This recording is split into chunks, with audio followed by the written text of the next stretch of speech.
O alcalde de Vilanova quiso mostrar a súa preocupación pola terceira idade e puxo en marcha o proxecto Sempre Xoven. Xa que o próximo mes reabrirá as súas portas o reformado Centro Social para Maiores, o Concello está a poñer en marcha esta iniciativa que levará a todas as parroquias.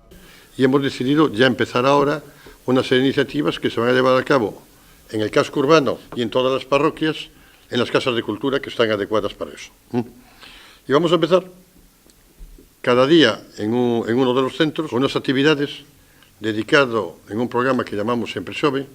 Sempre Xoven é un programa de envellecemento activo, onde os máis maiores poden facer exercicios de rehabilitación e de memoria e participar en actividades de grupo como os mallos e o entroido. Estas personas lo que necesitan es eso, estar en grupo, hacer actividades, fortalecerse, prevenir cualquier principio que pueda prevenirse de demencia, problema bastante grave que estamos sufriendo en todas las familias, y se hará una valoración, una inscripción y una valoración del grado de dependencia también, porque tenemos un nivel máximo de grado de dependencia en el que las personas puedan participar en esta iniciativa. O programa levarase a cabo cada día nunha parroquia diferente.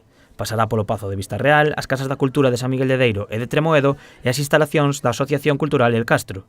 No núcleo urbano, a sé será o Museo de Valle Inclán, mentres nos inaugure o Centro Social para Maiores. Cognitiva, sensorial y de la memoria, dinámicas grupales con debates y actualidad. Cada día nosotros tenemos que ver la prensa, debatirla, actividades de psicomotricidad, juegos de lógica, manualidades, distintos obradoiros que haremos, apoyo psicológico y motivación, actividades de ocio, relaciones interpersonales y luego actividades intergeneracionales en las que trabajaremos con otras asociaciones, con niños, para que tengamos, digamos, mucho contacto. No es un lugar donde alguien va a pasar solo la tarde, sino que va a tener contacto con diferentes asociaciones e instituciones. O horario será de 4:30 a 8:30, a actividade será gratuita e agárdase que teña continuidade.